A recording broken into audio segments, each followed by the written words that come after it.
Hi hello ಎಲ್ರಿಗೂ ನಮಸ್ಕಾರ. Welcome back to Bhagya creation. ಯಾರ್ಯಾರಾಗೆ ನಮ್ಮ ಚಾನಲ್ ನೋಡ್ತಾ ಇದ್ದೀರಾ ದಯವಿಟ್ಟು ಸಬ್ಸ್ಕ್ರೈಬ್ ಮಾಡ್ಕೊಳ್ಳಿ. ನನ್ನ ವಿಡಿಯೋ ಇಷ್ಟ ಆದರೆ ಒಂದು ಲೈಕ್ ಕೊಡಿ.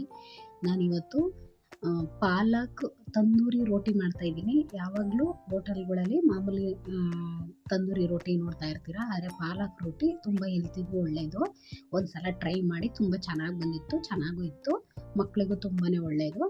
ಇದಕ್ಕೆ ನಾನಿಲ್ಲಿ ಒಂದು ಅರ್ಧ ಕಟ್ಟಷ್ಟು ಪಾಲಕ್ ಸೊಪ್ಪು ತೊಗೊಂಡಿದ್ದೀನಿ. ನೀವು ಒಂದು ಕಟ್ ಬೇಕಾದರೂ ತೊಗೋಬೋದು, ಜಾಸ್ತಿ ಬೇಕಾದ್ರೂ ತೊಗೋಬೋದು. ಇಲ್ಲಿ ನಾನು ಒಂದು ನಾರ್ಮಲಾಗಿರಲಿ ಅಂತ ಇಲ್ಲಿ ಒಂದು ಜಾರ್ ತೊಗೊಂಡು ನಾನು ಹಸಿದನ್ನೇ ನಾನು ಏನು ಇಲ್ಲಿ ಬೇಯಿಸ್ತಾ ಇಲ್ಲ ಯಾವುದನ್ನು, ಹಾಗೆಯೇ ಡೈರೆಕ್ಟಾಗಿ ಆ ಸೊಪ್ಪನ್ನು ವಾಶ್ ಮಾಡಿ ಎತ್ತಿಟ್ಕೊಂಡಿದ್ದೆ. ಅದನ್ನು ಜಾರ್ಗೆ ಹಾಕಿ ಬೆಳ್ಳುಳ್ಳಿ ಮತ್ತು 2 ಹಸಿರುಮೆಣ್ಸಿನ್ಕಾಯಿ, ನೀವು ಬೇಕು ಅಂದರೆ ಶುಂಠಿ ಹಾಕೋಬೋದು, ಬೇಡ ಅಂದರೆ ಸ್ಕಿಪ್ ಮಾಡ್ಬೋದು. ಎಲ್ಲದನ್ನು ನುಣ್ಣಗೆ ಪೇಸ್ಟ್ ಮಾಡಿ ಇಟ್ಕೊಂಡಿದ್ದೀನಿ. ನೀವು ಮೊಸರಲ್ಲಿ ಬೇಕಾದ್ರೂ ಪೇಸ್ಟ್ ಮಾಡಿ ಇಟ್ಕೋಬೋದು, ಇಲ್ಲ ಹಾಗೆ ಬೇಕಾದ್ರೆ ಸ್ವಲ್ಪ ನೀರು ಹಾಕ್ಕೊಂಡು ಪೇಸ್ಟ್ ಮಾಡಿ ಇಟ್ಕೊಳ್ಳಿ. ಇಲ್ಲಿ ನಾನು ಒಂದು 3 ಬಟ್ಲಷ್ಟು ಒಂದು ಬೌಲ್ಗೆ ಗೋಧಿ ಹಿಟ್ಟನ್ನು ಹಾಕ್ಕೊಂಡಿದ್ದೀನಿ. ತುಂಬ ಹೆಲ್ದಿಯಾಗಿರುತ್ತೆ. ಯಾಕೆಂದರೆ ಮೈದಾದಲ್ಲಿ ಮಾಡಿದ್ರೆ ಬಿಳಿ ವಿಷ ಅಂತೆಲ್ಲ ಸಲ ನಾನು ಮಾಡಿದಾಗ ತುಂಬ ಮೆಸೇಜು ಬಂದಿತ್ತು. ಅಂದರೆ ತುಂಬ ಇಲ್ಲ, ಯಾರೋ ಒಬ್ಬರು ಆ ಥರ ಮೆಸೇಜ್ ಮಾಡಿದರು. ಹಾಗಾಗಿ ಹೆಲ್ದಿಯಾಗಿರಬೇಕು ಅಂದರೆ ಗೋಧಿ ಹಿಟ್ಟರಲ್ಲೇ ಮಾಡೋಣ ಅಂತ ಹೇಳ್ಬಿಟ್ಟು ಮಾಡ್ತಾಯಿದ್ದೀನಿ. ನೀವು ಬೇಕು ಅಂದರೆ ಮೈದಾ ಬೇಕಾದ್ರೂ ಯೂಸ್ ಮಾಡ್ಬೋದು. ನಾನಿಲ್ಲಿ ಒಂದು ಬೌಲ್ ಮಾತ್ರ ಮೈದಾ ಹಾಕ್ಕೊಂಡಿದ್ದೀನಿ. ಇದಕ್ಕೆ ರುಚಿಗೆ ತಕ್ಕಷ್ಟು ಉಪ್ಪು ಮತ್ತು ಒಂದು 3-4 ಸ್ಪೂನು ತುಪ್ಪ ಹಾಕ್ಕೊಂಡಿದ್ದೀನಿ. ಇಲ್ಲಾಂದರೆ ನೀವು ಎಣ್ಣೆ ಬೇಕಾದರೂ ಹಾಕ್ಕೋಬೋದು. ಇಲ್ಲಿ ಒಂದು 2 ಸ್ಪೂನಷ್ಟು ಶುಗರ್ ಹಾಕ್ಕೊಂಡಿದ್ದೀನಿ. ಮತ್ತು ಬೇಕಿಂಗ್ ಸೋಡಾ ಒಂದು ಅರ್ಧ ಟೇಬಲ್ ಸ್ಪೂನಷ್ಟು, ಮತ್ತು ಇಲ್ಲಿ ಎಲ್ಲ ಹಾಕ್ಕೊಂಡು ಮಿಕ್ಸ್ ಮಾಡಿಕೊಂಡು ಇವಾಗ ನಾನಿಲ್ಲಿ ಒಂದು ಬೌಲಷ್ಟು ಮೊಸರನ್ನ ಹಾಕೋತಾ ಇದ್ದೀನಿ. ಯಾಕೆಂದರೆ ಇಲ್ಲಿ ನಾನು ಪಾಲಕ್ ಪೇಸ್ಟ್ ಬೇರೆ ಹಾಕೊಳೋದ್ರಿಂದ, ಹಾಗಾಗಿ ನಿಮಗೆ ಸಾಲ್ಟೇಜ್ ಬಂತು ಅಂದರೆ ಬೇಕಾದ್ರೆ ನೆಕ್ಸ್ಟ್ ಮೊಸರನ್ನ ಹಾಕ್ಕೊಳ್ಳಿ. ನಿಮಗೆ ನೋಡಿಕೊಂಡು ನೀವು ಮೊಸರು ಮತ್ತು ಪಾಲಕ್ ಸೊಪ್ಪು ಎರಡನ್ನೂ ರುಬ್ಬಿಟ್ಟು ನೀವು ಈ ರೀತಿ ಒಂದೇ ಸಲ ಕಲಿಸ್ಕೋಬೋದು. ನಾನು ಸ್ವಲ್ಪ ಮಾತ್ರ ನೀರು ಹಾಕ್ಬಿಟ್ಟು ಪಾಲಕ್ ರುಬ್ಕೊಂಡಿದ್ದೆ. ಯಾಕೆಂದರೆ ಪಾಲಕ್ ಸಾಕಾಗಲ್ಲ ಅಂತ ಗೊತ್ತು, ಹಾಗಾಗಿ ಡೈರೆಕ್ಟ್ ಮೊಸರು ಹಾಗೆ ಹಾಕ್ಕೊಳ್ಳೋಣ ಅಂತ. ಈಗ ಅದೆರಡನ್ನೂ ಹಾಕ್ಕೊಂಡು ನಾನಿಲ್ಲಿ ಚೆನ್ನಾಗಿ ಹಿಟ್ಟನ್ನು ಕಲಿಸ್ಕೋತಾ ಇದ್ದೀನಿ. ಅಂದರೆ ಇದು ಚಪಾತಿ ಹಿಟ್ಟಿಗಿನ ಸ್ವಲ್ಪ ಸ್ಮೂತು ಕಲಿಸ್ಕೋಬೇಕಾಗುತ್ತೆ. ನೀವು ಬೇಕಿಂಗ್ ಸೋಡಾ ಸ್ವಲ್ಪ ಜಾಸ್ತಿ ಹಾಕಿದ್ರೆ ತುಂಬಾ ಉಬ್ಬುತ್ತೆ, ಬಟ್ ಗ್ಯಾಸ್ಟ್ರಿಕ್ ಬೇರೆ, ಹಾಗಾಗಿ ನೀವು ಸ್ವಲ್ಪ ಕಮ್ಮಿ ಹಾಕ್ಕೊಂಡು ಸ್ವಲ್ಪ ಜಾಸ್ತಿ ಹೊತ್ತು ಹಿಟ್ಟನ್ನು ಎತ್ತಿಟ್ರೆ ಚೆನ್ನಾಗಿ ಉಬ್ಬಿ ಬರುತ್ತೆ.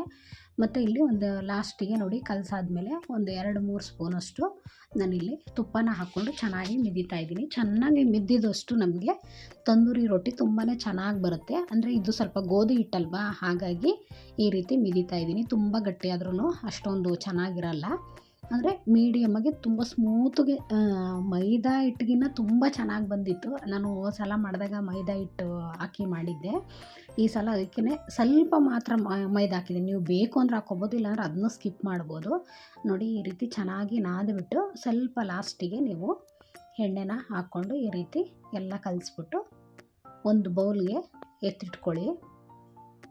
ನಾವು ಚೆನ್ನಾಗಿ ನಾದಿದ್ರೆ ನಮಗೆ ತಂದೂರಿ ರೋಟಿ ತುಂಬ ಚೆನ್ನಾಗಿ ಬರುತ್ತೆ. ಮತ್ತು ಹಿಟ್ಟು ಹದವಾಗಿ ಚೆನ್ನಾಗಿ ಹದ ಬಂದಿರುತ್ತೆ ಮಿದ್ದದಷ್ಟು. ಹಾಗಾಗಿ ನೋಡಿ ಈ ರೀತಿ ಒಂದು ಬೌಲ್ಗೆ ಹಾಕಿ ಎತ್ತಿಟ್ಕೊಳ್ಳಿ. ಸ್ವಲ್ಪ ಎಣ್ಣೆ ಹಾಕ್ಬಿಟ್ಟು ಚೆನ್ನಾಗಿ ಮೆದ್ಬಿಟ್ಟು ಈ ರೀತಿ ಬೌಲ್ಗೆ ಎತ್ತಿಟ್ಕೊಳ್ಳಿ. ಒಂದು 2 ಅವರು ಬಿಟ್ಟರೆ ಸಾಕು, ನಿಮಗೆ ತುಂಬ ಚೆನ್ನಾಗಿ ಹದ ಬಂದಿರುತ್ತೆ.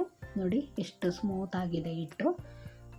ನಿಮಗಿನ್ನೂ ಜಾಸ್ತಿ ಸ್ಮೂತ್ ಬೇಕು ಅಂದರೆ ಇನ್ನೂ ಸ್ವಲ್ಪ ತೆಳ್ಳಗೆ ಕಲಿಸ್ಕೋಬೋದು, ಬಟ್ ಸಾಕು, ನಾನು ಕಲಸಿರೋದು ಕರೆಕ್ಟಾಗಿದೆ ಹದ. ಹಾಗಾಗಿ ಇವಾಗ ಗ್ಯಾಸ್ ಹಚ್ಚಿ ಒಂದು ತವಾನ ಇಟ್ಕೋತಾ ಇದ್ದೀನಿ. ನಾನಿಲ್ಲಿ ಬೇರೆ ಇದರಲ್ಲೆಲ್ಲ ಬೇಯಿಸ್ತಾರಲ್ವ, ಆ ರೀತಿ ಏನು ಬೇಯಿಸಲ್ಲ, ನಾನು ತವಾದಲ್ಲೇ ಮಾಡೋದು, ತುಂಬಾ ಚೆನ್ನಾಗಿ ಬರುತ್ತೆ.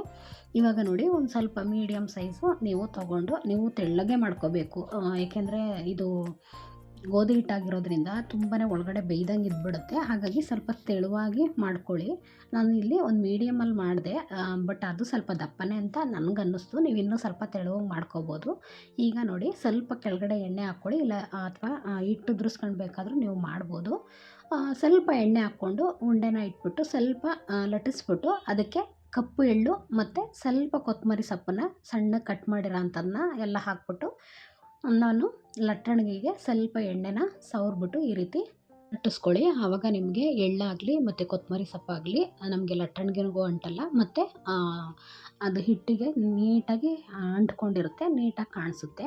ಇವಾಗ ನೋಡಿ, ಇಲ್ಲಿ ಯಾವುದೇ ಎಣ್ಣೆ ಇವಾಗ ಹಾಕೋದು ಬೇಡ, ಏಕೆಂದರೆ ನಾವಿವಾಗ ತಂದೂರಿ ಮಾಡೋದ್ರಿಂದ ತಂದೂರಿಗೆ ಒಲೆ ಇದರಲ್ಲೆಲ್ಲ ಹಾಗೆಯೇ ಹಾಕಿ ಮಾಡ್ತಾರೆ. ಈಗ ಮನೆಗಳಲ್ಲಿ ಮಾಡೋದಾದರೆ ಈಗ ಬಾಣಲಿ ಎಲ್ಲ ಮುಚ್ಚಾಕಿ ಅದರಲ್ಲೆಲ್ಲ ಮಾಡೋದು ಬೇಡ ಅಂತ ನಾನು ಡೈರೆಕ್ಟಾಗಿ ಈ ರೀತಿ ಮಾಡ್ಕೋತಾ ಇದ್ದೀನಿ. ಇದರಲ್ಲೂ ಅಷ್ಟೇ ತುಂಬ ಚೆನ್ನಾಗಿ ಬರುತ್ತೆ, ಸಿಂಪಲ್ಲಾಗಿ ತವಾದಲ್ಲೇ ಮಾಡ್ಕೋಬೋದು. ಇವಾಗ ನೋಡಿ, ಈಗ ಮೇಲ್ಗಡೆ ಸ್ವಲ್ಪ ಎಲ್ಲ ಎಣ್ಣೆ ಹಾಕ್ಬಿಟ್ಟು ಚೆನ್ನಾಗಿ ಸ್ಪ್ರೆಡ್ ಮಾಡಿ, ಅಂದರೆ ನೀವು ಬೆಣ್ಣೆ ಬೇಕಾದರೂ ಹಾಕ್ಕೋಬೋದು, ಇಲ್ಲ ತುಪ್ಪ ಬೇಕಾದರೂ ಹಾಕ್ಕೋಬೋದು. ಇದನ್ನು ಮತ್ತೆ ಮುಚ್ಚಾಕ್ಬಿಟ್ಟು ಈ ರೀತಿ ಬೇಯಿಸ್ಕೊಳ್ಳಿ ನೋಡಿ ನೀಟಾಗಿ, ಏಕೆಂದರೆ ಗೋಧಿ ಹಿಟ್ಟಲ್ವ, ಸ್ವಲ್ಪ ಚೆನ್ನಾಗಿ ಬೇಯಿಸ್ಕೊಳ್ಳಿ. ನೋಡಿ ಎಷ್ಟು ಚೆನ್ನಾಗಿ ಬೆಂದಿದೆ, ಎಷ್ಟು ಚೆನ್ನಾಗಿ ಕಾಣಿಸ್ತಿದೆ, ಕಲರ್ಫುಲ್ಲಾಗಿದೆ, ಹೆಲ್ದಿಯಾಗಿದೆ. ಮಕ್ಕಳಿಗೂ ಇಷ್ಟ ಆಗುತ್ತೆ ಕಲರ್ಫುಲ್ಲಾಗಿ. ಹೋಟ್ಲಿಗೆ ಹೋಗೋ ಬದಲು ಮನೇಲೇ ಸಿಂಪಲ್ಲಾಗಿ ಮಾಡಿಕೊಡಿ. ತಂದೂರಿ ರೋಟಿ ಆರೋಗ್ಯಕರವಾದ ಗೋಧಿ ಹಿಟ್ಟಿನಿಂದ ಮಾಡಿದ ತಂದೂರಿ ರೋಟಿ ರೆಡಿ. ಯಾವ ಹೋಟ್ಲಿಗಿನ್ನ ಕಡಿಮೆ ಇಲ್ಲ, ಮನೇಲೇ ಮಾಡ್ಕೊಳ್ಳಿ. ಹೀಗೆ ನಮ್ಮ ಚಾನಲ್ನ ಸಪೋರ್ಟ್ ಮಾಡಿ, ಸಬ್ಸ್ಕ್ರೈಬ್ ಮಾಡ್ಕೊಳ್ಳಿ, ಶೇರ್ ಮಾಡಿ, ಕಮೆಂಟ್ ಮಾಡಿ. Thank you for watching.